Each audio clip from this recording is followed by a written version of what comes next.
자, 2회차 모의고사 60번 보겠습니다. 전세권에 관한 설명이라고 되어 있습니다. 전세권은 전세금을 지급하고 타인의 부동산을 용도에 따라 상식하고 나중에 전세금을 우선 변제받는 용익 물권의 성격과 담보 물권의 성격을 모두 가지고 있죠. 자, 전세권에서 일단 첫째, 전세금은 반드시 지급해야 되죠. 그러니까 전세금은 전세권의 요소입니다. 다만 그 전세금을 현실적으로 수수할 필요가 없고요. 기존 채권으로 전세금 지급을 가름할 수 있죠. 그게 이제 4번에 나옵니다. 기존 채권을 전세금 지급에 가름할 수 있습니다. 그게 4번입니다. 따라서 현실적으로 수수하지 않았다 하더라도 기존 채권으로 전세금 지급을 가름했다면 전세권은 성립할 수 있습니다. 그러니까 1번 틀렸고요. 2번, 전세권의 존속기간은 312조 1항에서 최장 10년이죠. 10년을 넘지 못하죠. 넘으면 단축하죠. 다만 2항에서 건물 전세권만은 1년 미만으로 정했을 때 1년으로 한다 이렇게 돼 있죠.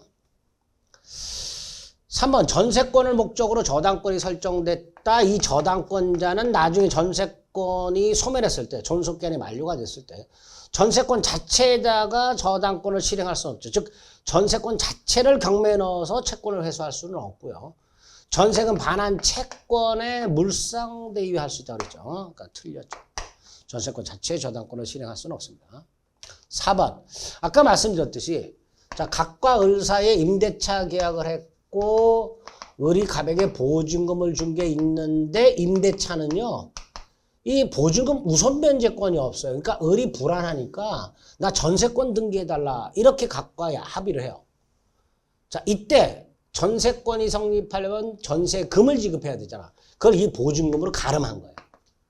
기존에 을이 갑에게 보증금을 준 게 있으니 을은 갑에 대해서 보증금 반환 채권이 있을 텐데 이 채권을 전세금 지급에 가름합니다. 그렇게 가름하고 이제 전세권 등기를 해야 되는데 당연히 전세권 등기는 을의 이름으로 해야 되잖아요. 근데 병의 이름으로 했어요. 그럼 이 등기는 원칙적으로 무효입니다. 채권자가 아닌 자 이름으로 담보권이 등기되면 그 등기는 무효입니다. 그런데 우리 대법원에 의하면 당사자 간에 합의가 있다면 갑을병 사이에 합의가 있다면 그 다음에 채권이 실질적으로 병에게 귀속이 됐다면 예를 들어서 보증금 반환 채권을 병에게 양도해요. 그리고 전세권 등기는 병의 이름으로 해요. 이렇게 할 수 있다는 거죠. 그래서 당사자 합의에 따라 제3자 명의로 저당권 등기가 되어 있더라. 그 등기는 유효다. 이렇게 생각하시면 됩니다. 5번, 전세권 존속 중에 장래 전세권이 소멸하면 전세금 반환 채권이 발생하는 것을 조건으로, 즉 전세권 존속 중에 전세금 반환 채권을 양도할 수 있느냐? 원칙은 안 된다. 근데 예외적으로 조건을 붙여서 양도하는 건 된다.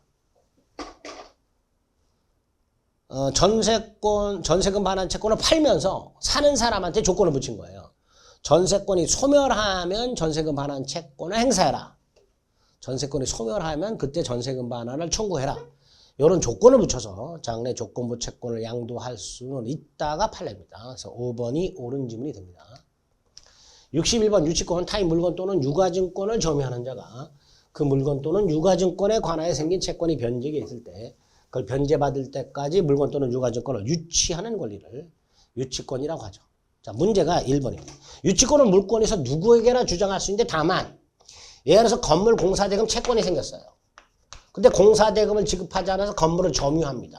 유치권은 인정이 되겠죠. 유치권이 성립합니다. 성립하는데 문제가 그 유치권이 성립하기 전에 경매, 개시결정, 기입등기 이렇게 경매, 개시결정, 기입등기가 되면 그 건물은 압류가 돼요. 이렇게 경매, 개시결정, 기입등기가 된 후에 유치권이 성립한 경우에는 이 경매 절차의 매수인, 경락인이죠. 이 사람에게 유치권을 주장을 못한다. 이게 판례입니다. 그런데 1번은 감류 등기 후에 유치권을 취득했다고 돼 있죠. 그러니까 당연히 이때는 경매 절차의 매수인에게 유치권을 주장할 수 있다라고 해야죠. 그죠? 감류 등기 후에 유치권이 성립한 경우에는 이거가 다르잖아. 경매 개시 결정 기입 등기 후 유치권이 성립한 경우. 이때만 매수인에게 주장을 못합니다. 그래서 2번 보세요. 부동산에 대한 경매 개시 결정 등기가 1번처럼 가압류 등기가 맞춰진 후가 아니고요. 경매 개시 결정 기입 등기가 맞춰진 후에 유치권을 취득했어요. 이때는 매수인에게 유치권을 주장할 수가 없습니다. 2번. 반면에 저당권이 성립한 다음에 유치권이 취득했어요. 당연히 매수인에게 유치권 주장할 수 있어야죠. 2번만 안 되는 거예요. 2번만 경매 절차의 매수인에게 유치권을 주장할 수가 없습니다. 1번, 3번은 다 주장할 수 있습니다. 4번 유치권자가 일부를 변제받았다 하더라도 목적물 전체를 유치할 수 있죠. 불가분성이잖아요. 그러니까 틀렸죠. 남은 채권에게 상응하는 유치물 부분의 하나여가 아니고 유치물 전부의 유치권 행사할 수 있습니다. 불가분성. 5번 유치권자가 유치물로부터 금전이 아닌 과실을 수취했다면 이때는 경매해야 됩니다. 특별한 절차, 즉 경매를 해서 금전으로 환가한 다음에 충당해야 됩니다. 특별한 절차는 경매를 말합니다. 경매를 거치지 않고 과실을 직접 변제 충당할 수는 없습니다. 5번 틀렸고요. 옳은 거 2번이 됩니다. 63번 저당권에 관련된 설명으로 옳은 것은 1번 장래 발생하는 특정 채권. 당연히 저당권 가능합니다. 조건부 채권도 마찬가지고요. 갑이 을에게 시험에 붙으면 1억을 준다. 저당권 설정할 수 있습니다. 자, 2번 아까 전세권에서 봤죠. 채권자 아닌 제3자 명의 저당권 되기는 원칙이 무효라고 그랬습니다.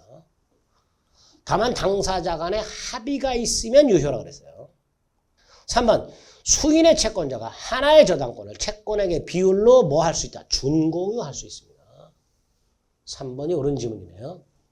지상권, 지역권, 전세권은 저당권의 목적이 될 수 있다. 지역권 빼야 되죠. 지상권하고 전세권만 저당권의 목적이 될 수 있습니다. 5번 저당권의 효력은 저당 목적물의 부합물 종물에도 미치죠. 근데 임의 규정이라 그랬어요. 따라서 이에 반하는 약정은 유효합니다. 임의 규정이다. 옳은 거 3번. 63번 일괄경매권이라고 되어 있죠. 일괄경매권은 어떨 때 인정이 되죠? 토지 저당권자가 인정되죠. 토지의 저당권이 설정이 됐다. 그 후에 설정자가 건물을 지어서 설정자가 소유하고 있거나 제3자가 건물을 지었지만 설정자가 소유하게 된 경우 이 경우에 일괄경매가 인정이 되죠. 자, 기억. 토지 저당권을 설정한 후 설정자가 건물을 축조하여 소유하고 있을 때 토지 저당권자는 토지 건물을 일괄경매할 수 있다. 그런데 단 건물 경매 대가에서는 우선 변제받을 권리가 없죠. 토지 저당권자가 토지 건물을 일괄경매할 수 있지만 건물 경매 대가에서 우선 변제를 받을 수는 없습니다. 니은 저당권 설정자로부터 용익권을 설정받은 자가 건물을 지었어. 즉 제3자가 건물을 졌지만 그 건물이 나중에 설정자에게 소유권이 넘어갔어. 설정자가 소유권을 지켰어. 건물. 그러면 일괄경매할 수 있죠. 디귿. 토지 저당권 설정 후 설정자가 건물을 지었지만 건물이 제3자 소유가 됐어요. 설정자가 지었고 설정자가 소유하거나 제3자가 지었지만 설정자 소유인 경우 결과적으로 건물이 설정자 소유일 때만 일괄경매가 가능합니다. 따라 디귿. 일괄경매할 수 없습니다. 리얼. 토지 저당권자가 토지만 경매할 수 있죠. 토지 건물 일괄경매권은 권리지 의무가 아니란 말이에요. 그러니까 을이 땅만 경매를 넣고요. 을이 땅을 경락받아서 건물 철거를 청구할 수 있습니다. 위법 아닙니다. 위법 아닙니다. 토지 저당권자 일괄경매권은 권리지 의무가 아닙니다. 따라서 옳은 것은 니은 니귿 틀린 것은 기억 리얼 두 개가 됩니다. 틀린 거라 그랬죠? 답이 4번인가요? 네, 그렇죠. 네, 4번. 64번 근저당권에 관한 설명 중 옳은 것은 장래 발생하는 계속적 거래계약을 통해서 장래 발생하는 불특정 채권 나중에 확정이 되죠. 그걸 담보할 목적의 저당권이 근저당권이죠. 자, 근저당권자가 경매를 신청하면 그 신청 시 확정이 되죠. 근데 경매 신청을 취하해버려요. 그럼 확정이 번복이 되느냐? 아닙니다. 확정의 효력은 그대로 유지됩니다. 확정의 효력은 소멸하지 않습니다. 한 번 확정된 효력은 번복되지 않는다. 2번 채무의 이자는 최고액의 산입이 되죠. 그러나 근저당권 실행비용은 최고액에 포함되지 않습니다. 판례죠. 3번 채무 확정 전 채무자를 변경할 수 있죠. 채무나 채무자를 변경할 수 있는데 여기서 우리 판례. 변경 후 것만 담보되죠. 변경 전 것은 담보되지 않습니다. 변경 이전 것은. 판례니까 기억하시고요. 4번 근저당권자가 경매를 신청했어요. 확정되죠? 자, 확정. 후 발생하는 원본 채권. 이건 담보되지 않습니다. 근데 확정하기 전에 발생한 원본 채권에 대해서 확정 이후의 이자, 지연배상 이거는 최고액의 한도 내라면 여전히 담보된다. 그러니까 4번 틀렸죠. 확정 전 발생한 원본 채권에 대한 확정 후 발생하는 이자, 지연배상 채권 최고액에 포함되는 한 여전히 담보된다. 라고 해야 되겠죠. 5번 근저당 부동산을 매수한 제3취득자 또는 물상보증인 변제권 있죠. 뭐만 변제하면 돼요? 최고액만 변제하면 되죠. 그죠? 채권 최고액이 있고요. 확정된 채권액이 최고액을 초과할 때 채무자는 다 갚아야 되지만 제3취득자나 물상보증인은 최고액까지만 변제하면 근저당의 말소를 청구할 수 있습니다. 5번이 옳은 지문이 되겠죠. 65번 계약의 성립. 자, 승낙기간이 정해진 경우 승낙통지가 기간 내에 도달하지 않으면 원칙적으로 계약은 성립하지 않죠. 528조 1항에 뭐냐면 기간 내에 승낙통지를 받지 못하면 청약은 효력을 잃는단 말이죠. 그러니까 계약은 성립하지 않습니다. 격지자 간의 계약은 언제 성립해요? 승낙통지를 발송한 때 성립하죠. 발송한 때. 2번이 틀렸네요. 자, 3번 청약이 상대방한테 도달하면 원칙적으로 철회하지 못하죠. 527조 청약의 구속력. 4번 청약의 의사표시에서 승낙이 필요가 없는 경우 뭐죠? 의사 실현에 의한 계약 성립이죠. 이때는 승낙으로 인정되는 사실이 있을 때 이때 계약이 성립하죠. 의사 실현에 의한 계약 성립. 5번 청약 수령자는 승낙 의무 없고 회답 의무조차 없지요. 따라서 청약자가 언제까지 이해하지 않으면 승낙으로 간주한다고 청약에 표시했다 하더라도 상대방은 이에 구애받는다 안 받는다? 안 받죠. 상대방을 구속하지 않습니다. 그 말은 이해하지 않더라도 승낙으로 봐서는 안 된다는 거죠. 그래서 이해하지 않더라도 계약은 성립하지 않습니다. 그러니까 2번. 66번. 이렇게 많이 물어보죠. 동생관계 아닌 거. 변제와 채권증서 반환. 동생관계 아니라고 그랬죠. 여기서 채권증서가 뭐였죠? 차용증. 자, 변제하고 동생관계에 있는 것은 영수증교부라고 그랬습니다. 따라서 1번 변제와 채권증서 반환은 동생관계가 아니죠. 반면에 부동산을 매매했어. 당연히 매도인의 소유권 이전 등기 의무와 매수인의 대금 지급 의무가 동생관계죠. 3번 계약이 무효 취소 해제된 경우 당사자의 부당이득 반환 의무나 원상회복 의무는 동생관계죠. 4번 임대차가 종료되었을 때 임차인의 목적물 반환과 임대인의 보증금 반환이 동생관계죠. 자, 물건을 만들어라. 예컨대 인테리어 공사를 맡겼다. 도급계약입니다. 근데 인테리어 공사가 끝났는데 하자가 있어. 그럼 당연히 도급인은 하자 보수를 청구할 수 있죠. 반면에 수급인은 인테리어 보수 청구할 수 있죠. 여기서 하자 보수의 보수는 수선을 말하는 거고요. 수선. 하자 수리. 여기서 말하는 보수는 급여를 말합니다. 돈. 인테리어 비용. 당연히 하자 보수해라. 그래야 보수 지급하겠다. 동시 이행관계가 돼야 되겠죠. 인테리어 공사가 끝났는데 하자가 발생했어. 그 하자를 수리할 때까지는 인테리어 비용을 지급하면 안 되죠.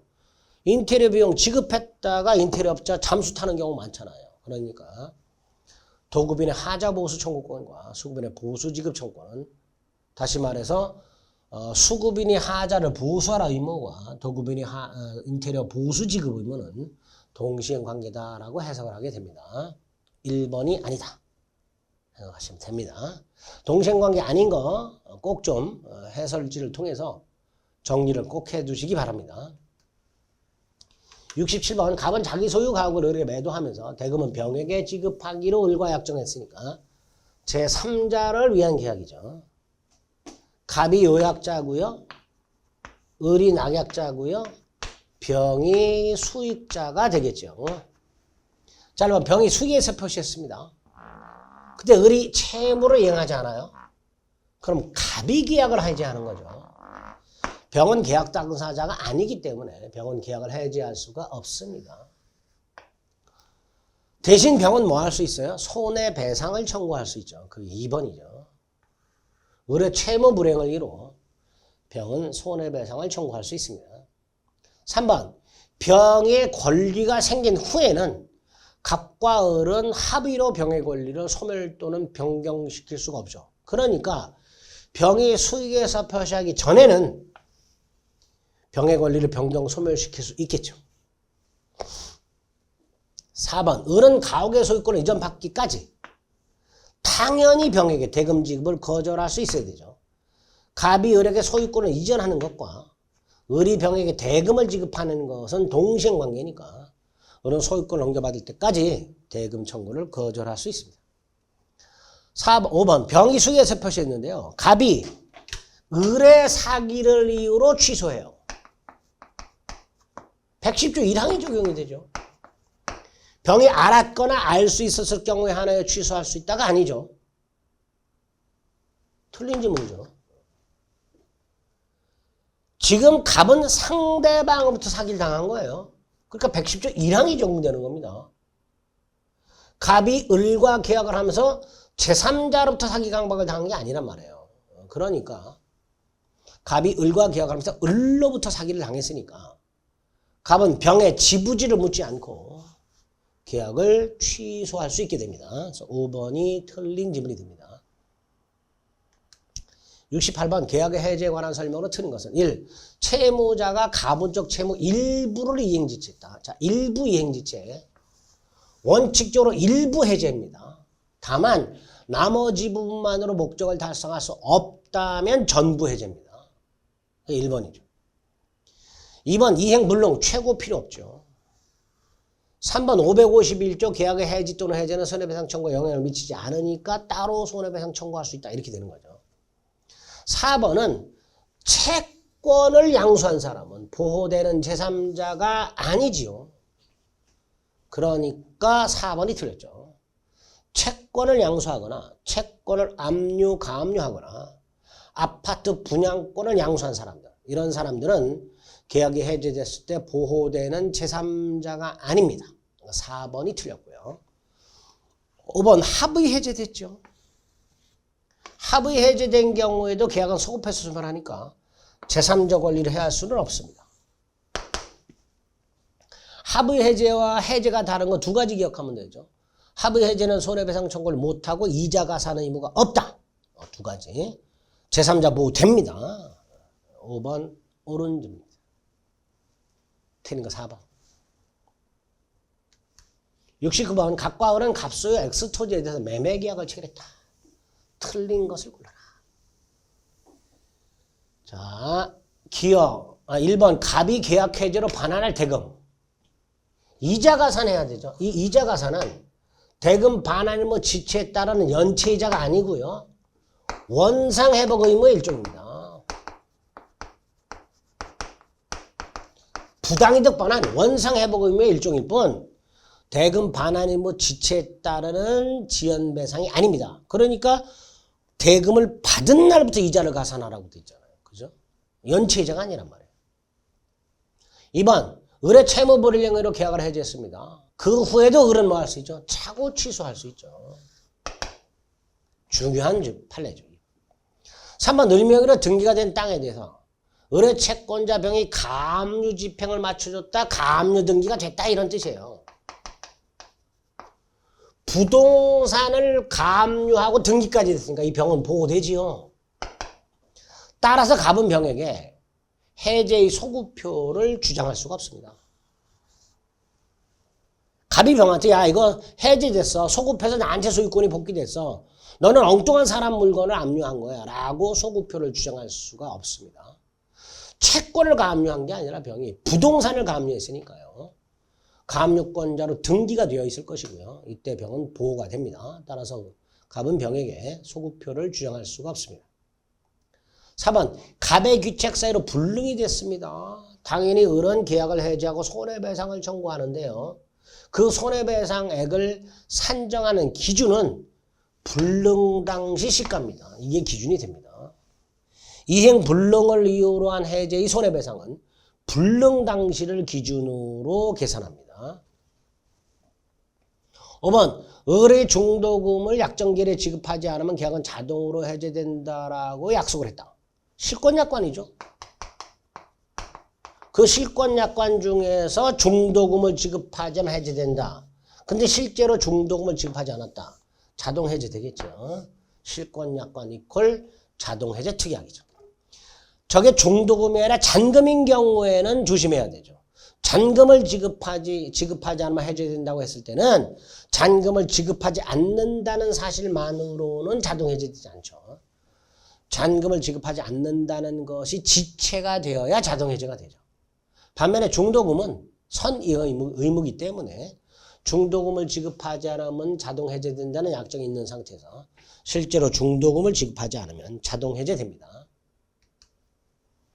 70번 계약금. 일단 민법은 해약금으로 규정이 되어 있기 때문에 해약금으로 추정하죠. 자, 계약금이 수수되면 매도인은 100을 상환하고 해지할 수 있죠. 자, 그런데 1000만 원을 계약금을 주기로 했는데 200만 원만 줬다. 그럼 매도인은 100의 기준이 되는 게 받기로 한 1000만 원이냐 받은 200만 원이냐. 받기로 한 1000만 원이라고 그랬죠. 따라서 해약금의 기준이 되는 건 실제 교부한 금액이 아니라 약정한 계약금이 기준이 됩니다. 약정한 계약금. 3번 계약금은 위약금 특약이 있어야 위약금이 되죠. 그리고 위약금인 경우에 손해배상액의 예정으로 추정하죠. 그러니까 위약금 특약이 없으니까 손해배상의 예정으로 추정되지 않겠죠. 토지거래 허가국의 서류를 받지 않은 유동적 무효 상태에서도 계약금 해지할 수 있죠. 계약금 계약은 매매계약의 종된 계약이고 독립된 계약이며 요물계약이죠. 계약금을 주고 받는 것이 계약금 계약이라고 했습니다. 틀린 거 2번. 71번 매매 이하권권 일방적 권리고 형성권이죠. 매매 계약 비용 뭐가 있죠? 감정평가비용, 측량비용, 계약서 작성, 공증비용 세 가지. 특약이 없으면 균분 부담하도록 하죠. 3번 타인권리 매매라면 전부 타인권리죠. 담보 책임이 어떻죠? 선해손 악해. 도선해. 이렇게 되죠. 매수인 선이라면 해제 손해배상 청구할 수 있고요. 악의라면 해제할 수 있고요. 매도인도 선이라면 해제할 수 있죠. 그런데 악의의 매수냐고 돼 있죠. 해제할 수 있어요, 없어요? 있지요. 악해. 해제할 수 있다. 3번 목적물이 인도되지 않았다. 근데 대금을 완납했어. 그럼 과실은 누구한테? 매수인한테. 목적물 인도되지 않았지만 매수인이 대금을 완납했다면 과실은 매수인에게 귀속하죠. 매매 당사자 한쪽만 기한을 정해놨다. 상대방도 동일 기한으로 추정하죠. 동시행관계니까 동일 기한으로 추정하게 됩니다. 틀린 것은 3번. 72번 특정물에 관한 하자가 있다. 자, 특정물의 하자, 물건의 하자, 담보 책임이 인정이 되려면요. 매수인은 선의 무과실이어야 됩니다.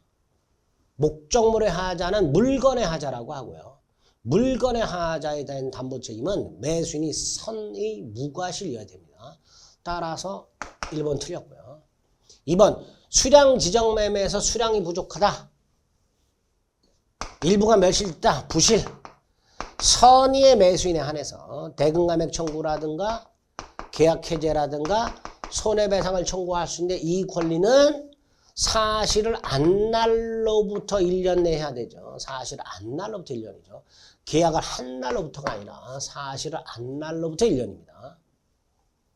3번 가압류된 부동산을 샀는데 가압류에 기초해서 본압류로 바뀌고 경매가 돼서 소유권을 상실했어요. 이거 뭐하고 똑같죠? 저당권 실행하고 똑같죠. 저당권이 설정된 부동산을 샀는데 그 저당권이 실행된 거하고 똑같잖아요. 매수인은 선악을 묻지 않고 출제상환 청구권, 계약해제권, 손해배상 청구권 행사할 수 있어. 따라서 악의 매수인은 계약을 해지할 수 있고 손해배상도 청구할 수 있다. 이렇게 됩니다. 3번 건축을 목적으로 땅을 경락받았는데 허가를 받을 수 없더라. 법률적 장애죠. 법률적 장애는 대법원에 의하면 물건의 하자로 보죠. 그리고 경매의 경우에는 권리의 하자만 담보책임이 인정이 될 뿐 물건의 하자는 담보책임이 인정되니까 청구 못하죠. 그렇죠? 법률적 장애는 대법원에 의하면 물건의 하자로 보고요. 경매의 경우에는 권리의 하자 담보책임만 인정되니까 4번 담보책임이 인정이 안 됩니다. 5번 경매 목적물에 대항력 있는 임대차가 존재해요. 이게 뭐죠? 용익적 권리한 제한이 있는 거죠. 선의의 매수인에 한해서 해제 손해배상을 청구할 수 있는데 다만 해제는 계약 목적을 달성할 수 없을 경우에 한해서만 할 수 있죠. 그러니까 알지 못한 경락인 선의의 매수인 계약 목적을 달성할 수 없는 경우에 한해서 해제할 수 있다. 옳은 지문이죠. 5번 용익적 권리에 의한 제한이 있을 때의 담보 책임이 5번입니다. 선의의 매수인, 경락인이 매수인이잖아요. 선의의 매수인에 한해서 해제 손해배상을 청구할 수 있는데 해제는 계약 목적을 달성할 수 없는 경우에 한해서만 할 수 있습니다. 5번이 옳은 지문이 되겠네요. 73번 자, 임차인은 임대인의 동의 없이는 임차권을 양도하거나 목적물을 전대하지 못하죠. 만약에 임차인이 임대인의 동의 없이 임차권을 양도하거나 전대했을 때 계약 자체는 유효하지만 임대인은 계약을 해지할 수 있죠. 자, 차임 지급 시기 약정이 있으면 약정 시기에 지급하면 되고요. 약정이 없으면 후굴 원칙으로 하죠. 건물 대지 임대차는 매월 말, 기타 토지 임대차는 매년 말, 수학기 있으면 수학부 지체 없이 이렇게 되죠. 3번은 임차인의 수인 의무죠. 임대인이 목적물에 대한 보존에 필요한 행위. 이게 뭐예요? 수선. 임차인 거절할 수 있다 없다? 없죠. 다만 임차인 의사에 반하는 보존 행위로 인하여 임차인이 계약 목적을 달성할 수 없다면 해지할 수가 있죠. 자, 유익비죠. 즉시 청구 못하죠. 임대차 종료 후 가액 증가가 현존한 경우에 하나요 지출액 또는 증가액의 상환을 청구할 수 있죠. 그러니까 쭉 다 틀렸죠. 임차인이 유익비를 지출했다. 임대차 종료 후 가액 증가가 현존한 경우에 하나여 지출액 또는 증가액 상환을 청구할 수 있습니다. 그러니까 뒤가 그냥 쭉 다 틀린 거죠. 5번 수인 공동임대차 어떻게 지급한다 그랬죠? 연대해서 차임 지급 의무를 부담한다 그랬습니다. 74번 건물 소유 목적 토지 임대차 자, 지상물 매수 청구의 문제가 나오겠죠.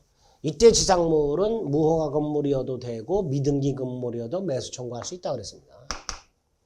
자, 임차인이 건물 소유 목적 토지 임대차에서 임차인이 임차권을 등기하지 않아도 건물을 소유권 등기하면 대항력이 생기잖아요. 그런데 그 건물 소유 목적 임차인이 건물을 등기하기 전에 제3자가 물권 취득 등기를 했다. 무슨 뜻이에요? 제3자가 토지 소유권을 취득했어요. 이렇게 제3자가 토지 소유권을 취득한 다음에 을이 건물을 등기했어요. 대항력이 생기는데 이 대항력은 소급하지 않잖아요.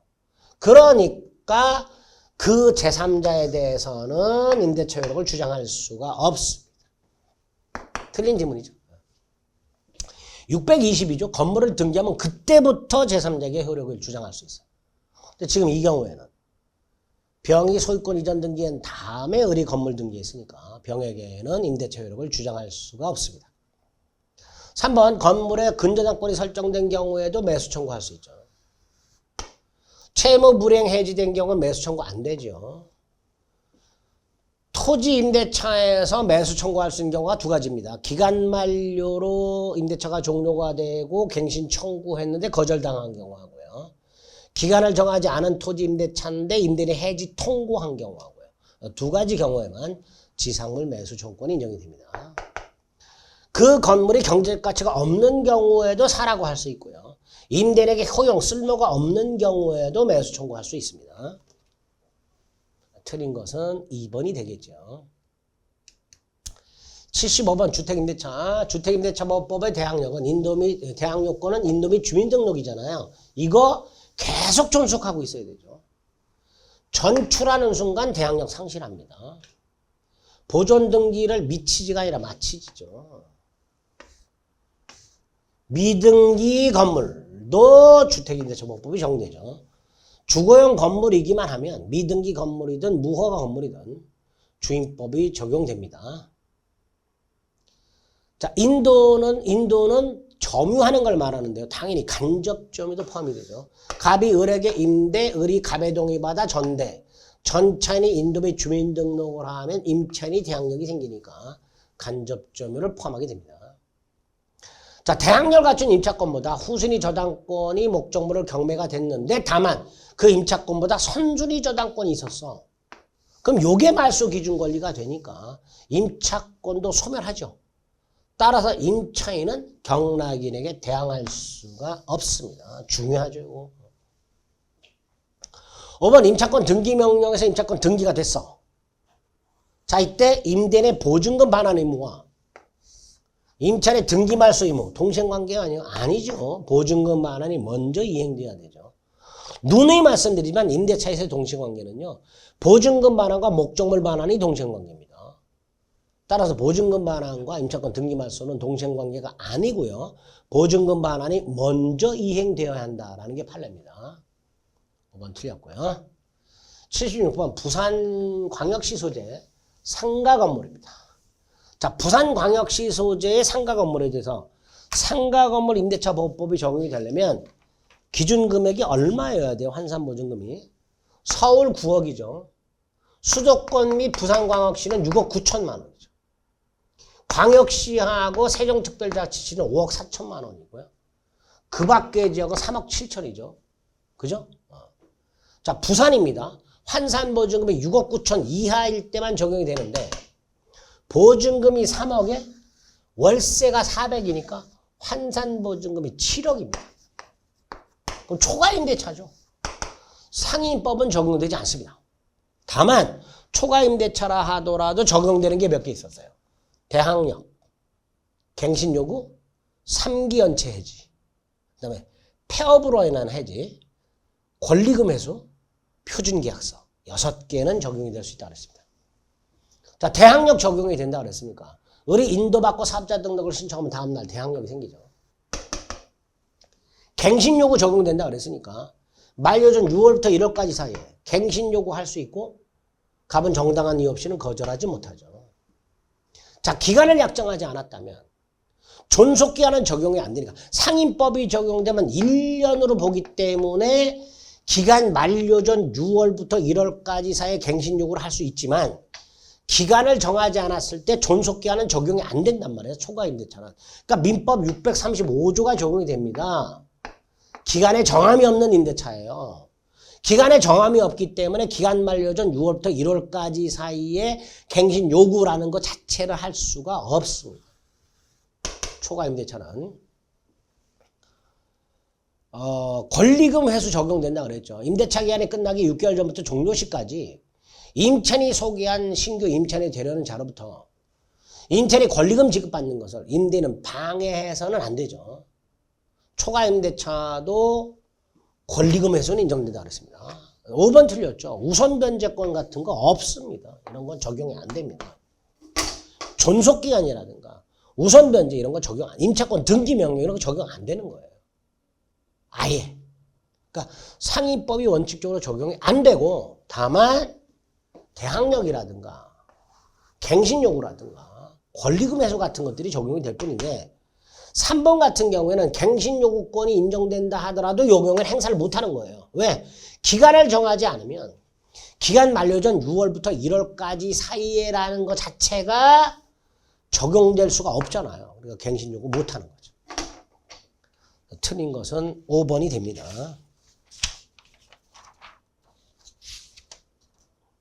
특히 3번 조심하세요.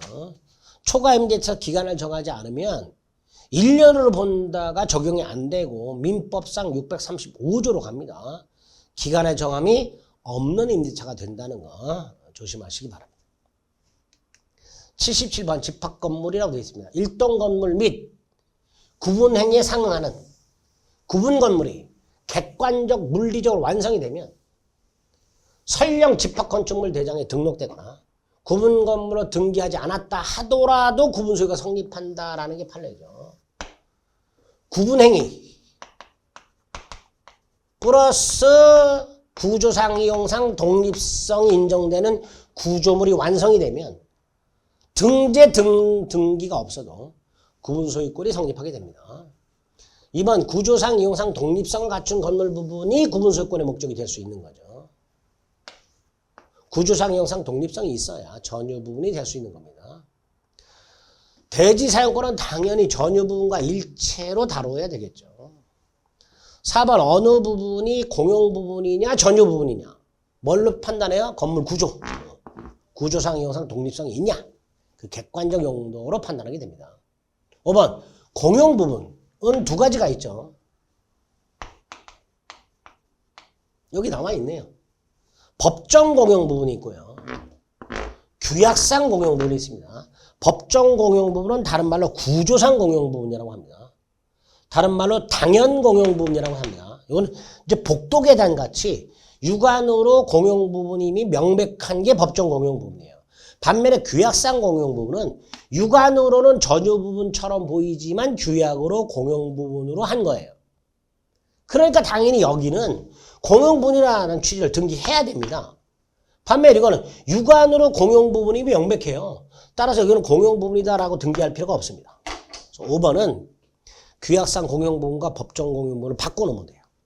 5번이 틀렸죠. 78번 1. 구분 건물의 전유 부분에 대한 저당권의 이력은 어디에도 미쳐요? 대지 사용권에도 미치죠. 2번 구분 소유권의 객체로서 적법한 물리적 요건을 갖추지 못한 건물의 일부. 그냥 쉽게 생각하세요. 복도계단. 근데 거기가 그 부분이 독립한 별개 구분 건물로 등재가 돼 있고 구분 소유권의 목적으로 등기까지 되어 있어. 이거 깡그리 무효입니다. 무효. 그러니까 거기에 기초해서 경매가 됐다. 경매도 무효고요. 따라서 경락인은 소유권을 취득할 수가 없게 됩니다. 3번 갑이 관리비를 체납했어요. 아파트를 이렇게 팝니다. 자, 을은요. 갑이 체납한 관리비죠. 공용부분 체납관리비를 승계합니다. 전유부분 체납관리비나 연체료는 승계하지 않습니다. 그러니까 갑의 전구분 소유자 갑의 특별승계인 을에게 갑이 체납한 관리비를 승계하도록 규약을 정해놨어. 당연히 그 규약 내용 중에서 공용부분 관리비에 관한 부분이 유효하죠. 전유부분 관리비나 연체료는 승계되지 않죠. 공용부분 관리비에 관해서만 유효가 됩니다. 4번 관리된 집회 결의나 다른 구분 소유자의 동의 없이 공용 부분을 독점하고 있을 때 다른 구분 소유자가 인도 청구할 수 있냐? 못하죠. 독점, 사용, 금지 청구하고요. 부당, 이득, 반환 청구만 가능합니다. 우리 기출에서도 보신 적 있죠. 인도 청구는 안 된다. 또 청구는 안 된다. 5번 법률상 한 개의 부동산으로 등기된 건물이 증축이 되어 증축 부분이 구조상 이용상 독립성을 갖췄다 하더라도 당연히 구분소유권이 성립하는 건 아니죠. 갑이 증축을 했을 때 이게 구조상 이용상 독립성이 있다 하더라도 갑은 기존 건물에 부합시킬 수 있단 말이에요. 그러니까 증축 부분이 구조상 이용상 독립성이 있을 때 이 증축 부분을 구분 소유하고자 하는 의사를 표시해야만 구분 건물이 됩니다. 증축 부분이 구조상 이용상 독립성을 갖췄다는 사실만으로 바로 구분 건물이 되거나 구분 소유권이 성립하는 것은 아닙니다. 4번이 틀린 지문이 됩니다. 79번 가등기 담보등기관 한법률 1번. 이거 자주 나오죠. 변제기가 도래한 후 청산금을 통지하고 통지가 채무자장에게 도달한 날부터 2달이 경과되고 그 다음에 청산금을 지급하고 본등기함으로 소유권을 취득하는데 이 청산기간 내에 이거 하면 안 되죠. 채무자가 청산기간이 지나기 전에 청산금의 권리를 팔아먹었다 하더라도 후순위 권리자에게는 찍소리 못한다 그랬죠. 찍소리 못한다. 자, 2번 담보가등기가 되어 있는 부동산에 경매가 됐다. 그럼 이 담보가등기는 저당권하고 똑같죠. 따라서 배당받고 소멸하기 때문에 본등기 따위를 청구할 수가 없습니다. 없습니다.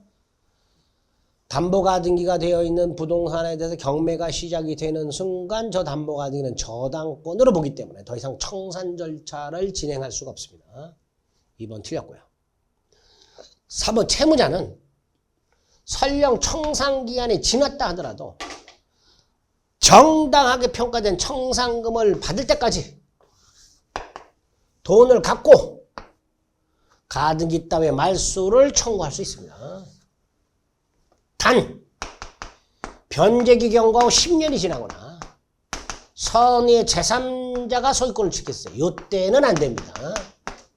3번은 원칙 된다. 청산금 받을 때까지 돈 갚고 말소 청구할 수 있다. 다만 변제기 경과 후 10년이 경과하거나 선의 제3자가 소유권을 취득했을 때는 안 된다. 이렇게 3번은 기억하시면 됩니다.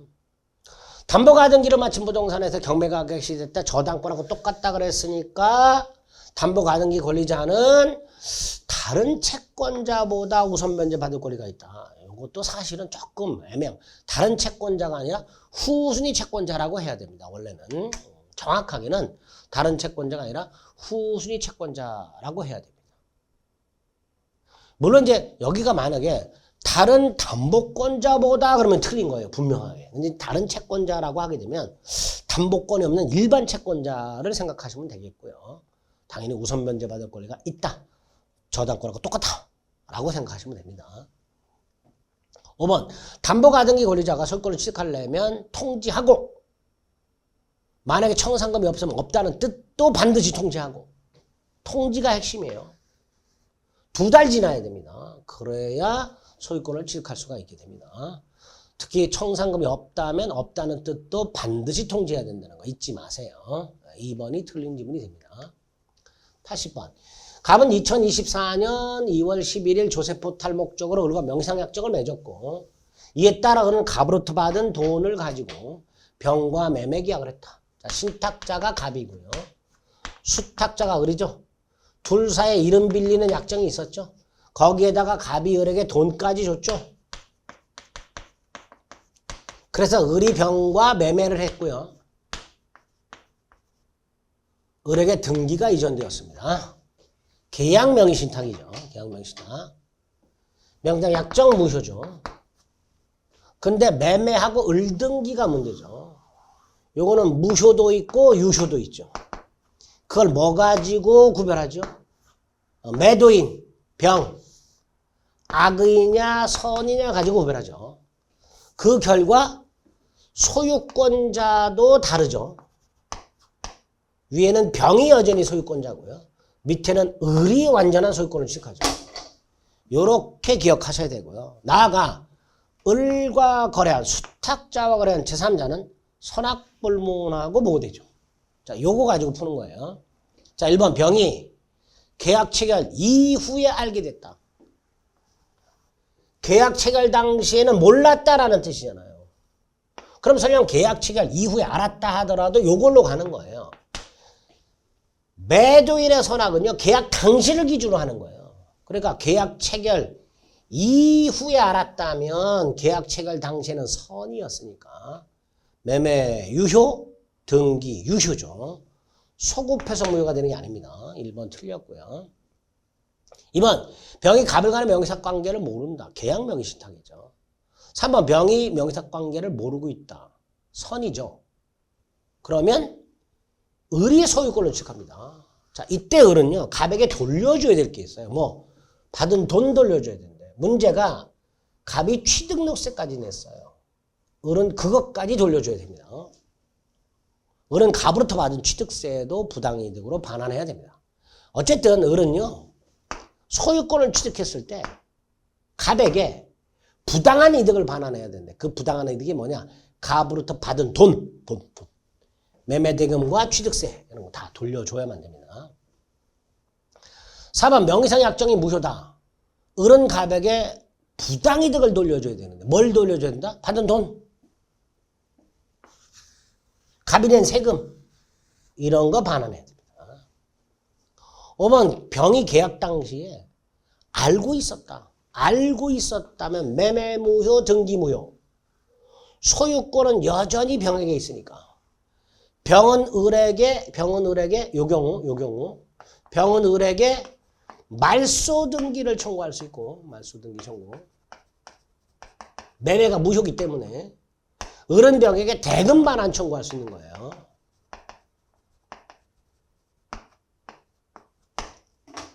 병이 악의여서 매매 및 등기가 무효라면 병은 을에게 말소 등기 청구할 수 있고 을은 병에게 대금 반환 청구할 수 있습니다. 당연히 을의 말소 등기 의무와 병의 대금 반환 의무는 무슨 관계? 동시 이행 관계가 되겠죠. 그래서 5번 병은 을에게 등기 말소를 구할 수 있다가 됩니다. 틀린 것은 1번이 되겠죠. 그죠? 자, 1회차보다 조금 쉬웠지만 점수는 여러분들 뭐 1회차하고 큰 차이가 없을 거예요. 그죠? 그래서 처음에 시작할 때 1회차에도 말씀드렸지만 점수 연연하지 마시고요. 내가 어디서 틀렸나? 내가 설명을 들었는데 이거는 뭐 설명을 들어도 이해가 안 되네. 그런 부분들을 찾아가지고 기본 이론 강의 다시 한번 들어보시고 우리 핵심 이론 강의 했잖아요. 그죠? 그거 한번 다시 들어보시고 그리고 한번 다시 문제를 풀어보세요.